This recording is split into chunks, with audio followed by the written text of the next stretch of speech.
नमो अर्हन्तारं नमो सिद्धारं नमो आयर्याडं नमो उवछायाडं नमो दोय सव्वसाहूडम् मंगलम भगवान वीरो मंगलम गौतमो गणी मंगलम कुंद कुंदात्यो जैन धर्मोस्तु मंगलम सर्वमंगल्य मांगल्यम सर्वकल्याणकारकम प्रधानां सर्वधर्माणां जैनं जयतु शासनम् जैनं जयतु शासनम् जैनं जयतु शासनम् मोक्षमार्गस्य नेतारं भेदारं कर्म भूभृतां ज्ञातारं विश्वतत्त्वानां वन्दे तद्गुणलब्धये वन्दे तद्गुणलब्धये वन्दे तद्गुणलब्धये नमिदूणवड्डमाणं परमप्पाणं जिनं तिसुद्धेन वोचामि रयणसारं सायारणयारधं मीणम्। श्रीमद् भगवत कुंकुंदाचार्य देव प्रणीत यह रयणसार प्राकृत नाम का ग्रंथ, और इस पर हम सभी ने कल 50वीं गाथा में मिथ्या दृष्टि की क्या प्रवृत्ति, क्या उसकी जीवन में वृत्ति होती है और क्या गलतियां वो करता रहता है, उसकी चर्चा करी थी। एक क्षणम न विचिंतति, जो एक क्षण के लिए भी नहीं विचार करता, नहीं चिंतन करता, किसका? नियप स्वभावम, अपने आत्म स्वभाव का, अपना स्वयं का, आधा आत्मा का, अपा आत्मा। कैसा है ये आत्मा? मोक्ष निमित्तम, जो मोक्ष का सीधा एकमात्र कारणभूत तत्व है, जो मोक्ष के लिए एकमात्र उपाय है, जिसके अवलंबन के बिना मोक्ष की उपलब्धि संभव ही नहीं। ऐसा मोक्ष का मूल साक्षात उपादान कारण वह निज आत्म स्वभाव, उसका जो एक क्षण के लिए भी विचार नहीं करता, तो क्या करता है? सो जिसके पास अपने लिए तो विचार के लिए बुद्धि नहीं, समय नहीं, विवेक नहीं, लेकिन अणिसी दिन रात विचिंतति पावम, दिन रात सिर्फ पाप कार्यों की, आजीविका की, आरंभ की, परिवार की, सारे धंधों की, मात्र इनकी ही चिंता में जिसका अहोरात्र बीत जाता है, और बहुला लाभम, बहुत आलाप करता है, बोलता है अनेक प्रकार की बातों को, अथवा मणि विचिंतेदी, मन में चिंतन करता है दूसरों के बारे में। क्या करता है? अपना जो सुंदरतम चैतन्य स्वरूप, अपने रूप, उसकी तो शोध नहीं करता, उसकी तो सुध नहीं लेता, उसके बारे में तो विचार नहीं करता, लेकिन दिन रात जो एकमात्र संसार को ही बढ़ाने वाली परिणति है, संसार को ही बढ़ाते हैं जो कार्य, उन्हीं का जो गहरा आलंबन लेता है, और अथवा दूसरों की चिंता में ही अपना पूरा जीवन बिता देता है, दूसरों के बारे में अनेक बातें सोचा करता है, वह मिथ्या दृष्टि जीव, उसका जो भविष्य है वो आचार्य देव कहते हैं संसार ही है। वो संसार से आगे सुख की डगर पर एक क्षण को भी आगे बढ़ पाएगा नहीं। आज हम चर्चा शुरू करेंगे 51वीं गाथा से, और ये 51वीं गाथा हमें बताएगी इसको स्पष्ट रीति से कि मिथ्या दृष्टि आत्मा को नहीं जानता, मतलब स्वयं को नहीं जानता। आत्मा यानी कोई अलग वस्तु नहीं है, आत्मा यानी मैं। प्राकृत में इसको अप्पा या आधा कहते हैं। तो आधा ये मैं, अपने आप को कहने के लिए, जैसे माता को बुलाने के लिए मम्मी, माँ, ये शब्द है। पिता को बुलाने के लिए पापा, पिता, ये शब्द हैं। ऐसे अपने को बुलाने के लिए अप्पा, आदा, आत्मा ये शब्द हैं। सो आत्मा शब्द पर नहीं जाना, आत्मा मतलब मैं, ये मैं पना उसमें हमको देखना है जो शरीर से इतर, शरीर तो दूसरा हो गया ना, पूर्व गाथा में आचार्य देव ने कह ही दिया। दूसरों के बारे में, तो दूसरों की चिंता में किस किस की चिंता आ गई, शरीर की भी सारी चिंताएं समाप्त हो गई, इसमें सब कुछ भर गया, आ गया। सो उस पर की चिंता से इतर जो मैं हूं अकेला, राग रंग रूप इन सब के भेदों से निराला, उसकी ज्ञान से जो एकदम शून्य है, उस मिथ्या दृष्टि की यहाँ पर चर्चा कर रहे हैं। 51 नंबर की गाथा है।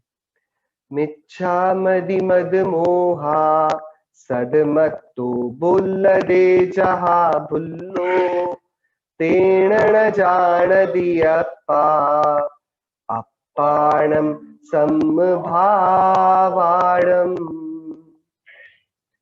मिच्छा मदि मिथ्या दृष्टि, मद मोहा सदमत्तो, मद यानी कि मान, और मोह इसकी आसव यानी मदिरा, मोह की मदिरा, इससे मत्तो मत वाला हुआ, बोल दे जहा भुल्लो, जैसे कोई भुल्लो भुलक्कड़ हो, जिसकी स्मृति नष्ट हो गई हो, अपनी स्मृति को जो खो चुका हो, याददाश्त जिसकी गायब हो गई हो, जैसे वह प्रलाप करता है, बोल दे कुछ भी बकता है, उसको कुछ पता ही नहीं कि क्या अर्थ है।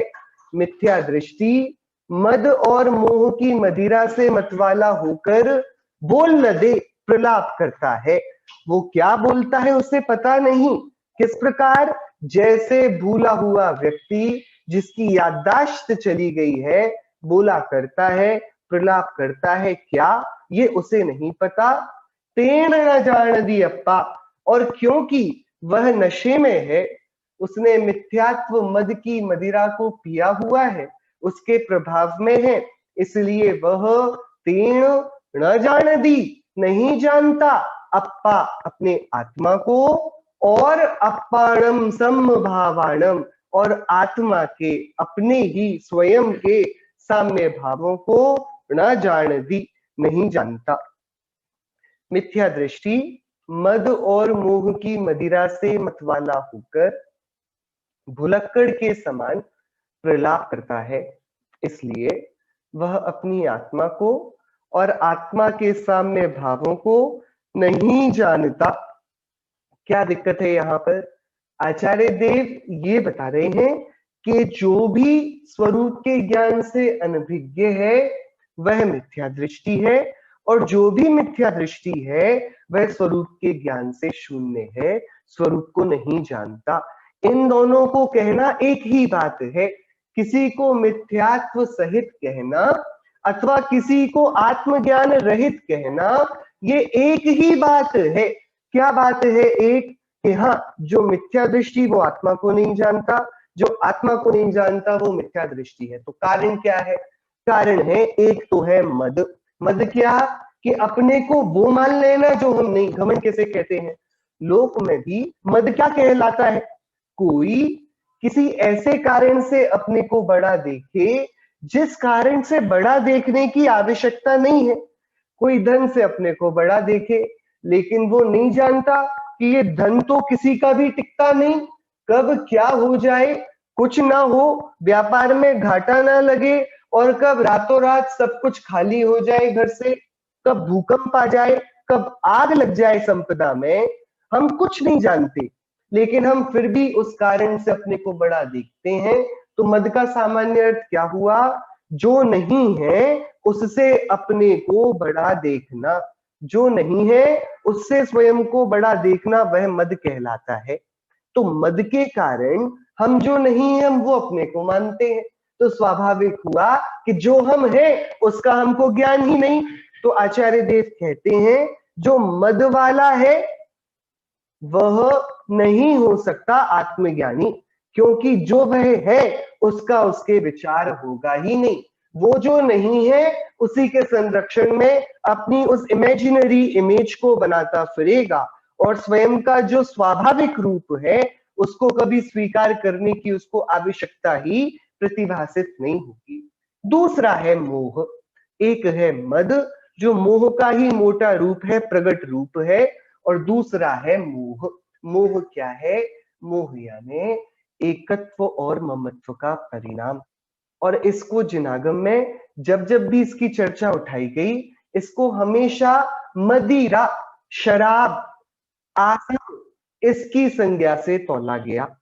मोह को, मिथ्यात्व को, एकत्व ममत्व बुद्धि को, इसको क्या बोला जाता है जिनागम में? मूलागम में जब भी कर्मों की चर्चा आएगी और उसमें मोहनीय कर्म की चर्चा रहेगी, उसमें आचार्य देव सदा मोह कर्म का कार्य मदिरा से, जैसे शराबी अपना सब कुछ भूलकर मदमत्त होकर कुछ भी बातें करता है, कुछ भी उसका आचरण होता है। वह अपनी माता से बात करे तो माता से बात नहीं करता, अपनी स्त्री से बात करे तो स्त्री से नहीं करता, मित्र से करे तो मित्र को नहीं जानता, बच्चों से करे तो बच्चों को नहीं जानता। वो उस समय अपने होश में ही नहीं है। ऐसे ही मोहनीय कर्म का काम है कि वो इस चैतन्य पदार्थ को इसकी चैतन्यता की याद ही नहीं आने देता, इसकी खबर ही भुला देता है। ये इन्हीं बातों में इतना उलझा देता है कि मुझको भैया ये वाले जीवन में कुछ अच्छा करना, कुछ बड़ा करना है, मेरे शरीर की आरोग्यता नहीं आई है, मुझे अभी नाम कमाना है, पैसे कमाना है, आजीविका चलाना है, परिवार को बचाना है। ये सारे जो कर्तव्य मोह निकाल कर लाता है, इसके पीछे उसका षड्यंत्र ही ये है कि चैतन्य अपने अनादि के जो एकमात्र मूर्धन्य कर्तव्य है उसको स्मरण ना कर पावे। अपने आप को इतना उलझा दिया जाए दुर्विकल्पों में कि सुलझने की कला भी कुछ है और वो भी एक जीवन जीने का प्रकार है, वो वाला ऑप्शन ही, विकल्प ही गायब हो जाता है। तो मोह और मद की मदिरा से मतवा कर भुलक्कड़ के समान बोलने वाला वह मिथ्या दृष्टि अपनी आत्मा को तो नहीं जानता, और आत्मा के साम्य भावों को, जो आत्मा को अत्यंत सुंदर बनाते हैं, जिनकी प्रगटता में जीवन में शांति, निराकुलता, क्षमा आदि उत्पन्न होते हैं, उन साम्य भावों को भी नहीं जानता।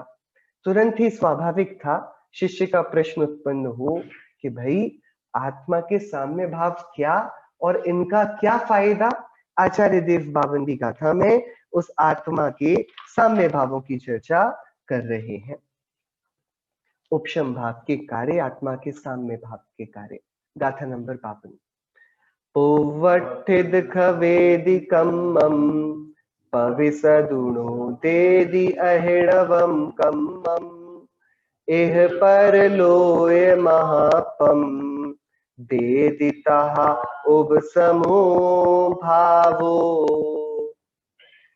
उपसमो भावो, भव्य जीवों का उपशम भाव। पुवट्ठिद कम्म, पूर्व में स्थित बद्ध कर्मों का, खवेदी, क्षय करता है। पुवट्ठिद खवेदी कम्मम, पूर्व स्थित यानी पूर्व में बांधे गए कर्मों का क्षपणा करता है, खपा देता है, उनको नष्ट कर देता है।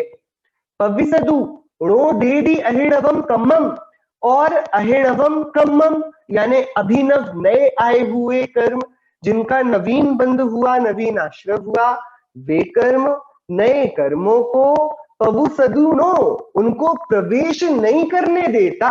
पविसदु यानी प्रविष्ट, नो देदी नहीं होने देता, किनका? अहिणवम कम्मम, पूर्व कर्म जो बद्ध थे उनका क्षय कराता है, सो निर्जरा कराता है, और नए कर्मों को आने नहीं देता, सो संवर करता है।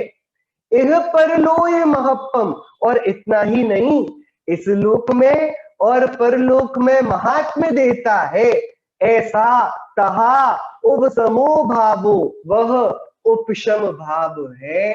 जीव के साम्य भावों की क्या सामर्थ्य है, जीव का स्वभाव कितना बलशाली है, कितना वीरशाली है। यदि इस स्वभाव की कणिका भी जीव की परिणति में प्रस्फुटित हो, जीव थोड़ा भी प्रयत्न कर अपने आत्मीय गुणों का विकास करे तो पता है क्या हो जाता है। आचार्य देव इसके उपशम भावों की महिमा करके कहते हैं कि सुनो, जो पूर्वबद्ध कर्म नवीन नवीन उदय में आकर इस संसार में विषमताएं उपजाते थे, नाना प्रकार के इस जीव को संक्लेश प्रस्तुत करते थे, आकुलताएं देते थे, वे सारे कर्म जलकर राख होने लगते हैं। और बात इधर पर खत्म नहीं होती, जो नवीन ग्रहण किए जाने वाले कर्म हैं, अब उनकी भीड़ सीमित होती जाती है, उनको द्वार से ही लौटा दिया जाता है, तो वहां संवर हो जाता है। और ऐसा होने पर इन सुंदर संवर और निर्जरा के उपशम भावों से सुशोभित जीव इस लोक में और इस पूरे आने वाले परलोक में भी और इस लोक में भी, तीनों कालों तीनों लोक में जो त्रिलोक पूज्य बनने की शक्ति रखता है, उसकी वह शक्ति प्रकट होने लगती है, उसका महात्म्य प्रकट होने लगता है। ये जीव के उपशम भावों का चमत्कार है। पूर्व गाथा में आचार्य देव ने बोला, चैतन्य देव अपने को नहीं जानता। क्यों नहीं जानता? क्योंकि इसकी चेतना में मद और मोह ने आकर कब्जा कर लिया है, उसको अपने वश में कर लिया है। उसके कारण क्या करता है कि अपने को तो नहीं जानता और इसकी स्वाभाविक शक्ति जो साम्य भाव रूप है उसको भी भूल गया है। सो देखो, कोई अपने जीवन भर गले में चिंतामणि रत्न लटकाए रखे और बचपन से ही अनाथ हो और कोई ये बताने वाला ही ना मिला हो कि उसके पास जो रत्न है वह बड़ा कीमती है, और बहुत मजदूरी करता हो, बहुत परेशान हो, एक एक वक्त का खाना भी दिन भर ना जुटा पाता हो, दूसरों की सेवा करता हो और तिरस्कार को पाता हो, तो बताइए वो धनवान है कि दरिद्र है? कि ना तो वह धनवान है ना दरिद्र है, वो अज्ञानी है।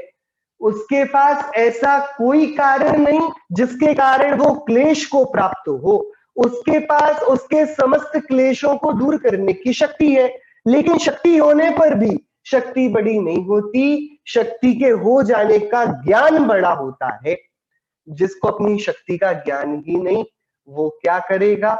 वो अपनी प्रगट शक्ति का उपयोग तो कर नहीं सकता, अपने को शक्तिहीन मानता हुआ, दूसरों के वश पराधीन होता हुआ अपना जीवन बिताएगा, दुखी होगा।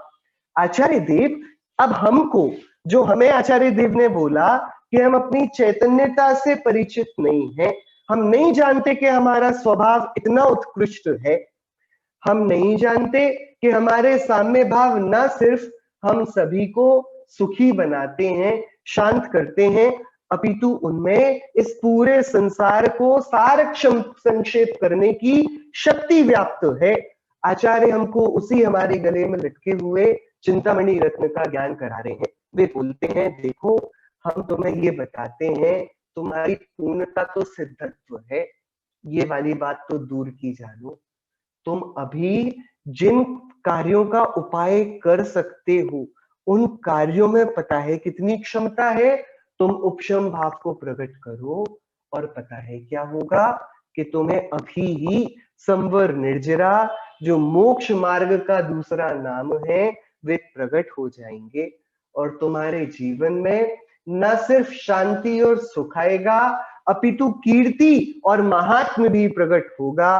लोक पूज्यपना होने की वृत्तियां तुम्हारे अंदर अपने आप पनपने लगेंगी।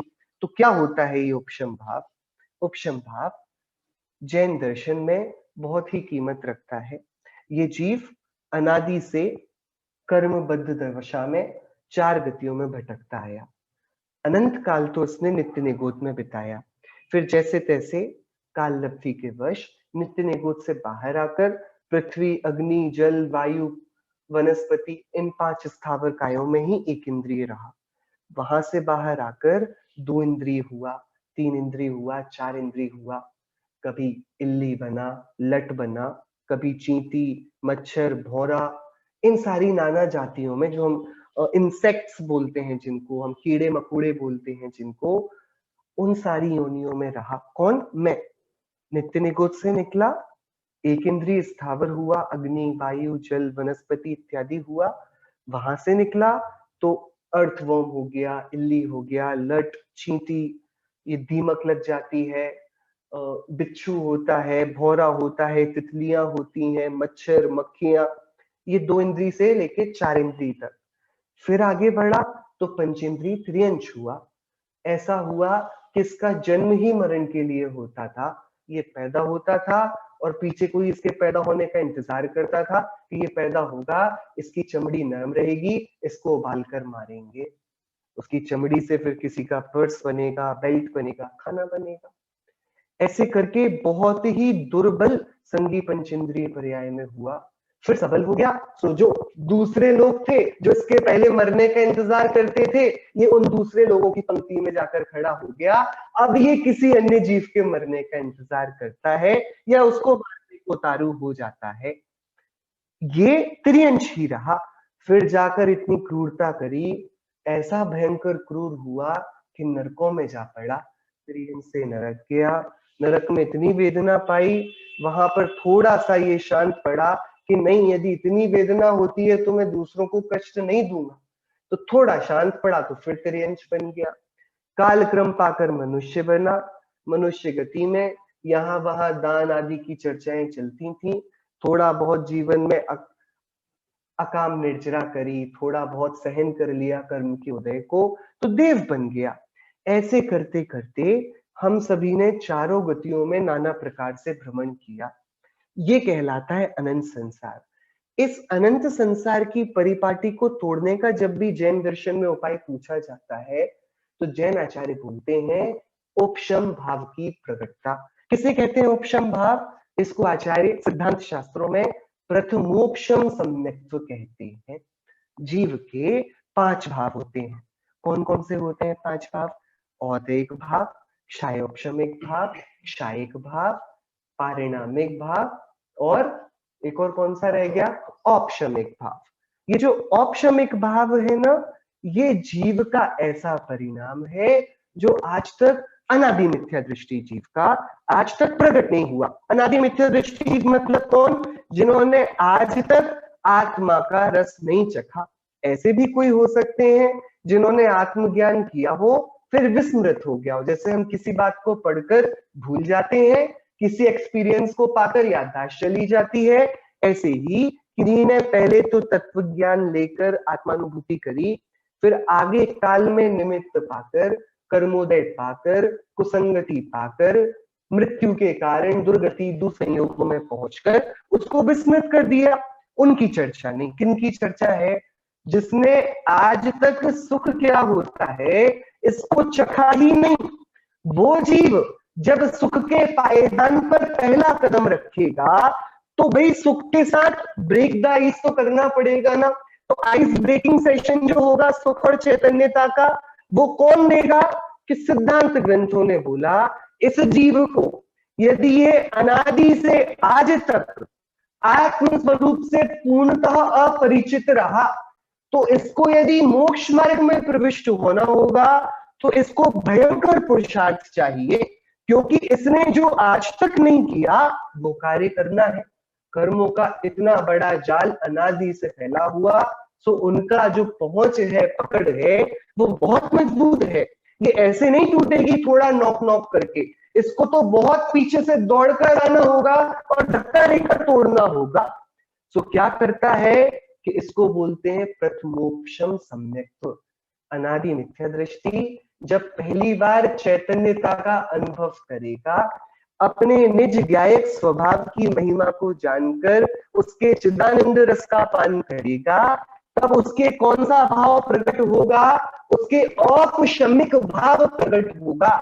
उसको आचार्य कुंद को देख, सम्यक्त्व का अधिकार है ना, सम्यक्त्व की चर्चा करते आए हैं ना। उन्होंने बोला था ना कि मिथ्या दृष्टि वो होता है जो एक क्षण भी आत्मा की चिंता नहीं करता। अब उसने आत्मा की चिंतना करना शुरू करी, विचार करना शुरू किया, तो आचार्य कुंद देव कहते हैं कि करो, ये करने जैसा है, ये तुमने आज तक नहीं किया। और एक भाव क्या होता है? हम सभी को बैठे बैठे नाना प्रकार के कषाय परिणाम उत्पन्न हो जाते हैं। किसी से प्रीति तो किसी से द्वेष हो जाता है, किसी से ग्लानि होती है तो किसी का भय आ जाता है। अपने आप ही हमारे परिणामों में ये रंग बदल रहे हैं ना। कभी एकदम शांति के परिणाम देखकर हम बैठते हैं तो क्रूरता टपकती है, कभी हम निर्भयता से हास्य करने जाते हैं, वहीं पर भय जागृत हो जाता है। ये जो रंग बदलते हुए परिणाम है ना, ये सब औदैहिक परिणाम है। जो कर्म के उदय में होते हैं वो औदैहिक परिणाम, कि आपको बहुत तेज यदि हास्य नो कर्म का उदय आएगा, नो कषाय का, तो आप हंसने लगोगे और आप बोलोगे खुद ही कि मैं रोक नहीं पा रहा हूं अपने से, बहुत हंसी आ रही है मुझे। आपको यदि अब भी निद्रा का उदय आ जाए तो आपको उबासी आने लगेगी, आपको झवके आने लगेंगे, आप बोलोगे कि मैं सोना नहीं चाहता। कौन सोना चाहता है बीच चर्चा में? कोई भी नहीं। कोई बच्चा बीच क्लास में सोना चाहता है? कोई ड्राइव करती हुई कार में सोना चाहता है? नहीं। लेकिन कर्म के उदय में जो भाव होते ही हैं, तो दर्शनावर्णी कर्म के उदय में निद्रा निद्रा निद्रा, प्रचला प्रचला प्रचला, स्यान वृद्धि, इन कर्मों के उदय आएंगे तो निद्रा आती ही है। यदि रति का उदय हो जाए तो प्रेम होता है, अरति का हो तो अरति हो जाती है, प्रेम हो जाता है। मान कषाय का उदय हो तो घमंड होने लगता है, जुगुप्सा हो तो कुछ भी देखकर ग्लानि हो जाती है, भय के उदय में हम डरने लगते हैं, बिना बात के डरने लगते हैं। कोई डरने की बात नहीं होती लेकिन डर आ जाता है। ये कर्म के उदय की जो परिणाम अपेक्षा रखते हैं ना, और कर्म के उदय के बिना उन परिणामों को नहीं किया जा सकता। मैं यहाँ बहुत अच्छा चुटकुला सुनाऊं, मेरे चुटकुले से आप नहीं हंसेंगे, आपको हंसने के लिए चाहिए हास्य नो कषाय का उदय। और ऐसा हमारे साथ कई बार होता है, हमें कोई हंसाना भी चाहता है, हम नहीं हंसते, हमको बहलाना चाहता है, हम बहलते नहीं है, हमारा सुबह से ही मूड खराब रहता है, हमसे कोई पूछे भैया हुआ क्या, नहीं मेरा मूड खराब है बस, और कुछ नहीं। क्या कारण है? जैनाचार्यों ने, क्योंकि तीर्थंकरों से उनका सीधा वास्ता था, गणधरों की प्रणाली में उनको विशुद्ध तत्व ज्ञान मिला, उन्होंने बोला इन परिणामों के कारण अंतरंग निमित्त कर्म है, इन कर्म का यदि उदय रूप सामने कार्य हो तो ये परिणाम होते ही है, और इन परिणामों को बोलते हैं औदैहिक भाव, कर्म के उदय में जो परिणाम होते हैं। अच्छा, और कौन से परिणाम होते हैं? कुछ परिणाम ऐसे होते हैं जो कर्म के उदय में होते तो नहीं, लेकिन कर्म उनके होने न होने में थोड़ा संचालन करता है। कैसे? जैसे कि ज्ञानावर्णी कर्म के उदय से ज्ञान तो नहीं होता, ज्ञान तो आत्मा के ज्ञान गुण से होता है, लेकिन ज्ञानावर्णी कर्म का उदय ये नियंत्रित करता है कि कितना जानेगा और कितना नहीं जानेगा। बात विचार की है ना? आवरण है, पर्दा क्या करता है? पर्दा नाटक ना दिखाता है ना छुपाता है। जो स्टेज पे लगा हुआ कर्टेन है ना, पर्दा है, उस पर्दे का क्या काम है? पर्दे का कोई रोल ही नहीं है, बस वो ये करेगा कि क्योंकि वो दर्शकों और अभिनेताओं के बीच में एक परत बन के खड़ा हुआ है, सो जितना वो ऊपर उठेगा उतना ये दोनों एक दूसरे को देख पाएंगे, जितना वो झुका रहेगा उतना स्टेज में क्या चल रहा है ये हमारे से अगुप्त रहेगा, गुप्त रहेगा।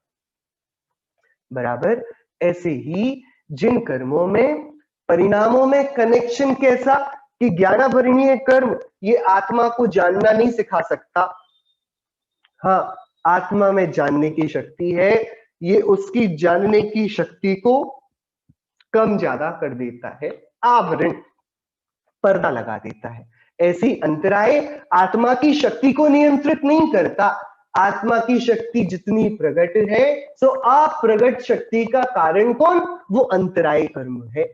सो क्षयोक्षम भाव हो जिसमें सर्वघाती देशघाती स्पर्धकों का थोड़ा इधर उधर चलना मिलना होकर एक जीव के स्वाभाविक गुणों की पर्याय नियत तरीके से अपने रूप में प्रकट होती है, लेकिन पूर्ण रूप में प्रकट नहीं होती। जीव की शक्ति का प्रकट होना वो तो ऑथेंटिक, जो मेरा अभी का ज्ञान है ना, आचार्य नेमिचंद्र सिद्धांत चक्रवर्ती देव ने गोमट सार ग्रंथ में लिखा कि जो प्रगट का श्रुत ज्ञान है ये एकदम वही है जो केवल ज्ञानी का केवल ज्ञान जैसा शुद्ध है ना, ऐसा श्रुत ज्ञान और केवल ज्ञान में मात्र प्रत्यक्ष और परोक्ष का अंतर है। बाकी जैसे ये स्वभाव से निकलता स्वतंत्र स्वाधीन श्रुत ज्ञान है, ऐसे उनका स्वभाव से निकलता स्वतंत्र स्वाधीन केवल ज्ञान है। तो ज्ञानावर्णी कर्म के उदय में हम नहीं जानते, हम जानते तो अपनी चैतन्यता के कारण है, हम अपने स्वभाव के कारण है। हाँ, ज्ञानावरणी कर्म के क्षयोपशम से ये जीव के ज्ञान में तारतम्यता दिखती है, उठना बढ़ना दिखता है, कभी ज्यादा दिखता है, कभी कम दिखता है। और ऐसा ही अंतराय कर्म के साथ है। ये हो गए जीव के क्षयोपशम भाव, क्षयोपशमिक भाव। ठीक है, अपन सामान्य में इसके विस्तार में नहीं जाएंगे, हमको तो यहाँ उपशम भाव की चर्चा करनी है ना। दो भाव हो गए, एक जिसमें कर्म के उदय की अपेक्षा हो, वो औदैक भाव। जैसे हमारी सारी कषाएं, हम में शक्ति नहीं है कषाय करने की। यदि कर्म का उदय नहीं होगा तो मजाल हमारी कि हम क्रोध कर पाए। कई बार ऐसा आप सभी के साथ भी हुआ होगा, कोई आपसे बहुत कुछ कह जाए और आपका बाजू वाला मित्र बोले, अरे यार तुमने सुन लिया, तुमने गुस्सा क्यों नहीं किया, और आपको खुद ही समझ में नहीं आता कि मुझे गुस्सा क्यों नहीं आ रहा। क्यों नहीं आ रहा? उस समय क्रोध नाम के कर्म का वहां नैमित्तिक रूप कार्य हो ही नहीं रहा है। वो कर्म जब तक उदय में नहीं होगा तब तक क्रोध नहीं आ सकता, प्रेम नहीं आ सकता, रति अरति नहीं आ सकते। ये सारे परिणाम कब होते हैं? जब उस जाति का कर्मोदय हो।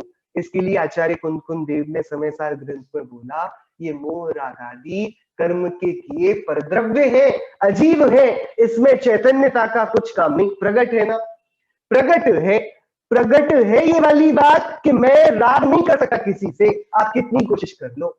राग नाम के कर्म, राग को कर्म के उदय की अपेक्षा है, प्रीति को कर्म के उदय की अपेक्षा है। पवनंजय अंजना के साथ रहते सालों बीत गए, उसके चेहरे को देखने का मन नहीं किया, बाजू के महल में अंजना है।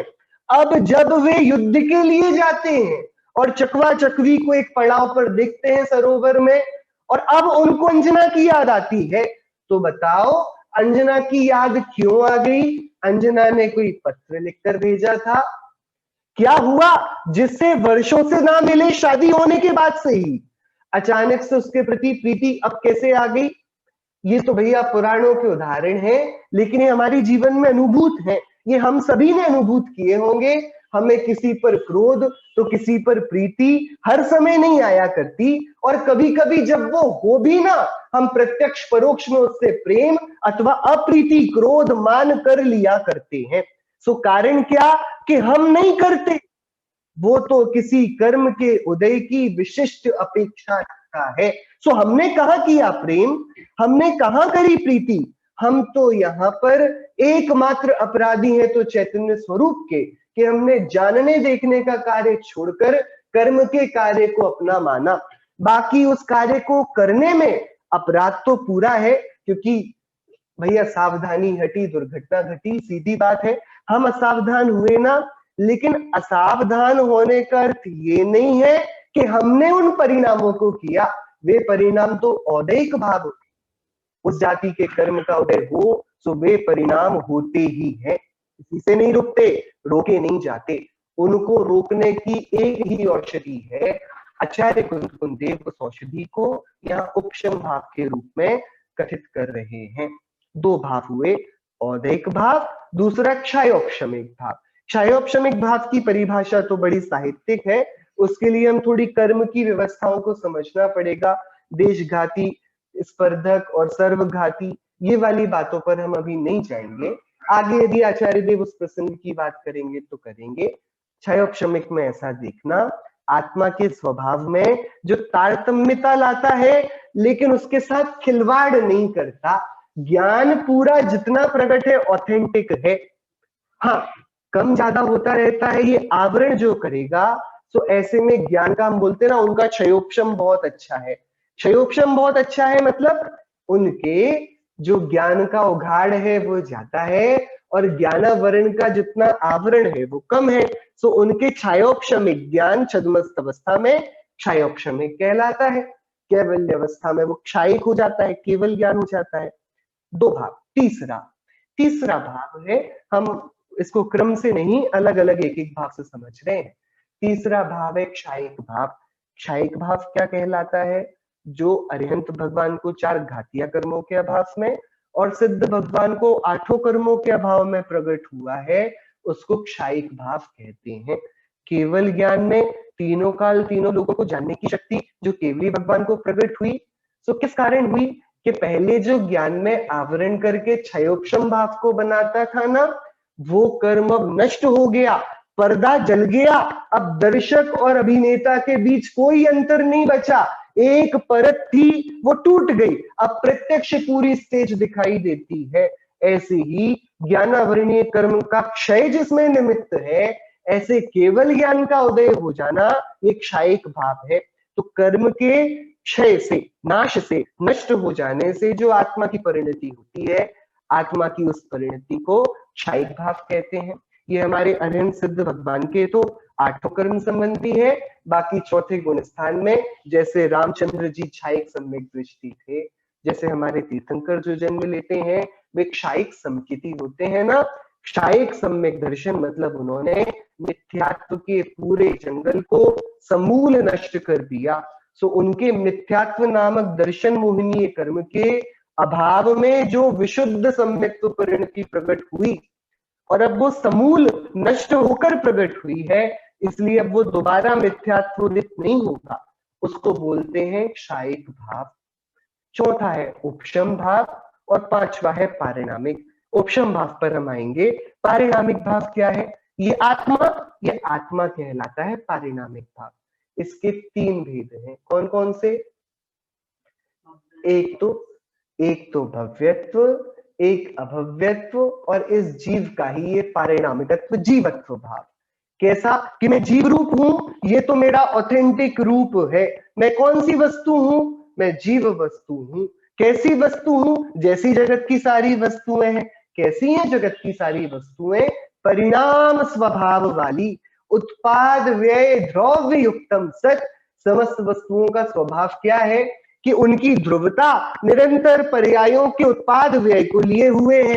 सो ये निरंतर परिणाम करने वाली वस्तु का जो स्वामी है वो पारिणामिक भाव जीवत्व रूप में हूं।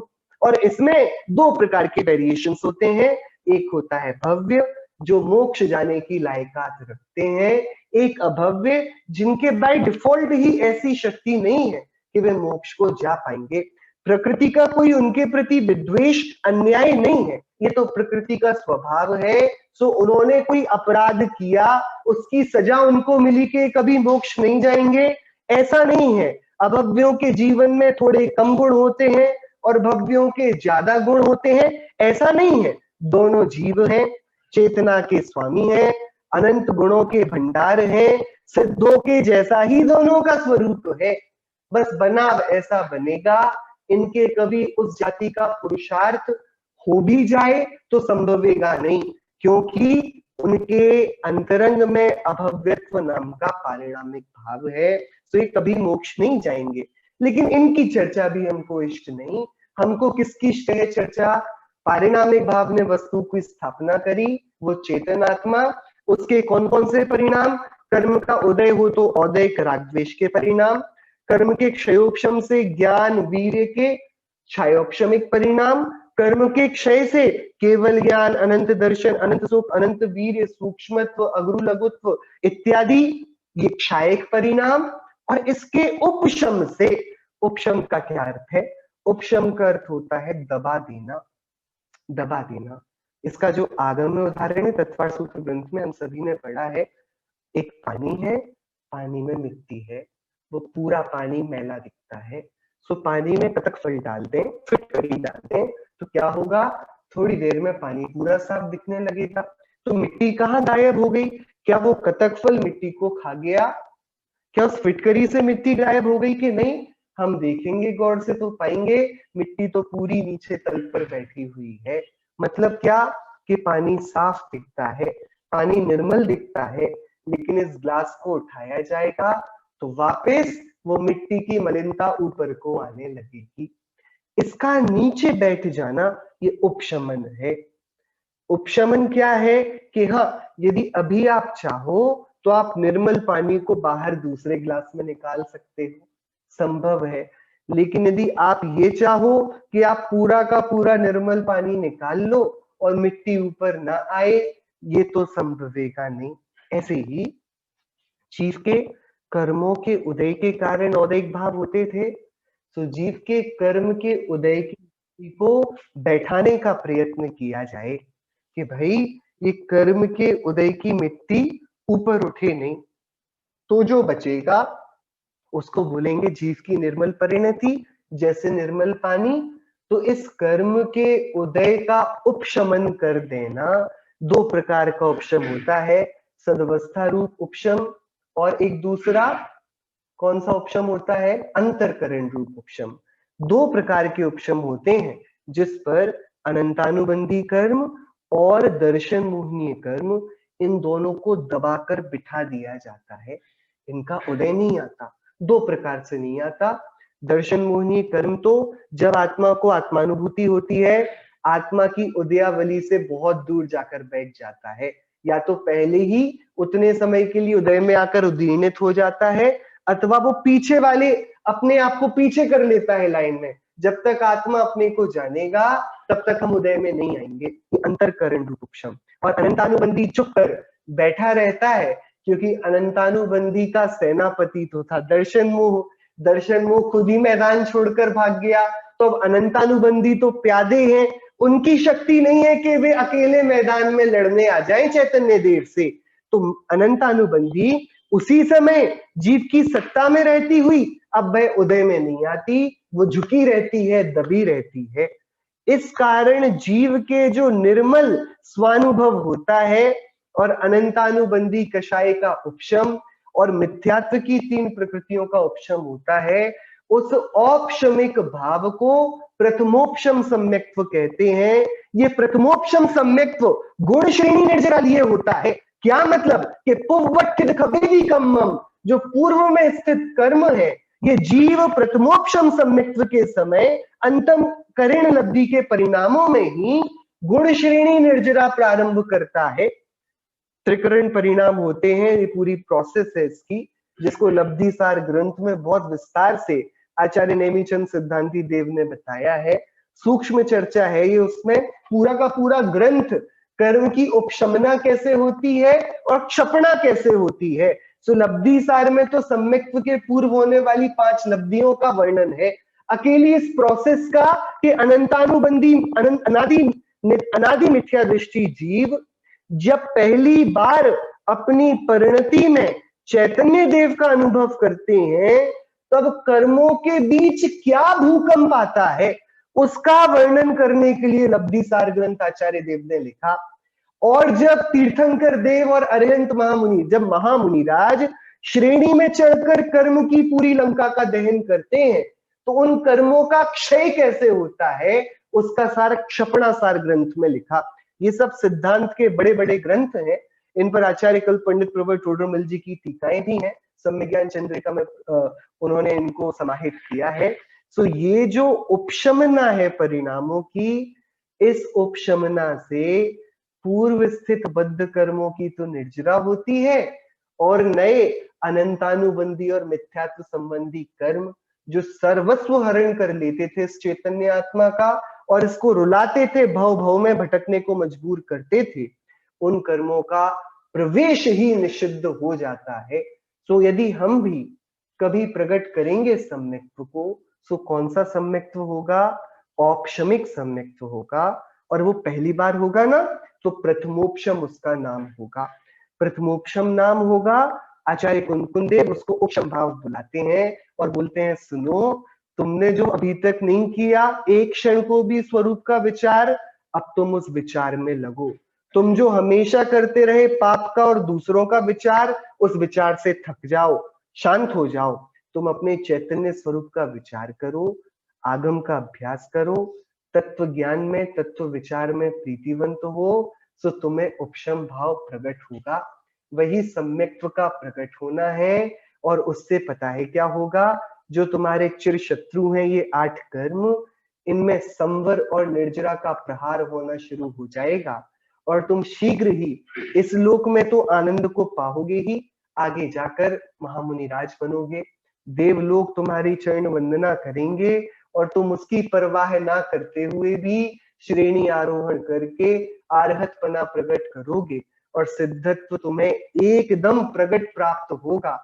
जैसा सुंदर स्वरूप उपशम भाव करते समय अनुभूत किया था, वो छायक भाव की उपलब्धि में प्रकट हो जाएगा। ऐसा महात्म्य ये उपशम भाव प्रकट करता है। ये मोक्ष की गंभीर शिला है, उसका शिलान्यास है। मोक्ष महल का शिलान्यास हम सभी के अतिशीघ्र संभवित हो और हम सभी प्रथमोपशम सम्यक्त्व से उपशम भावों को प्राप्त होकर अपने मोक्ष के इस भवन का निर्माण शीघ्र शुरू करें। इसी मंगल भावना से जिम्बानी स्तुति।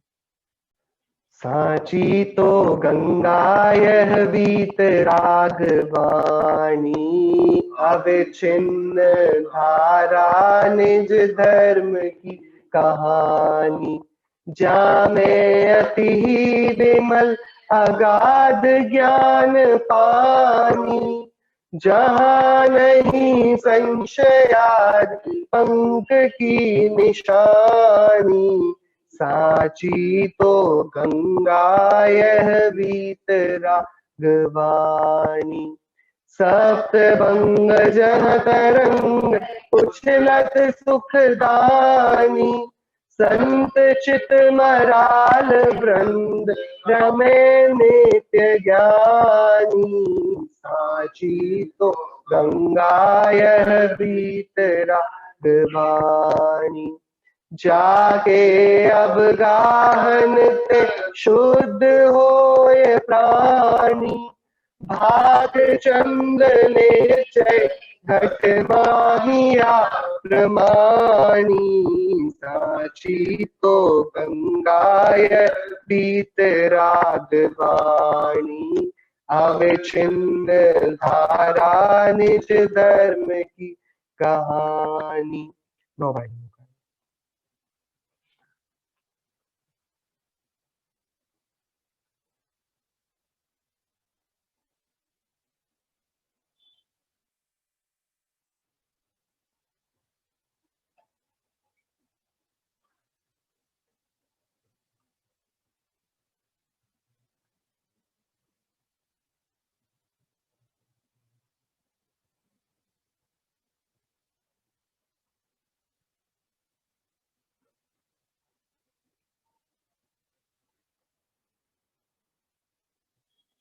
अंतर्मुख मुद्रावन सर्व चनेन्द्र भगवंतों की जय हो। द्वादशांग में जिनवाणी माता की जय हो। समस्त वितरागी भावलिंगी महामुनि राजों की जय हो।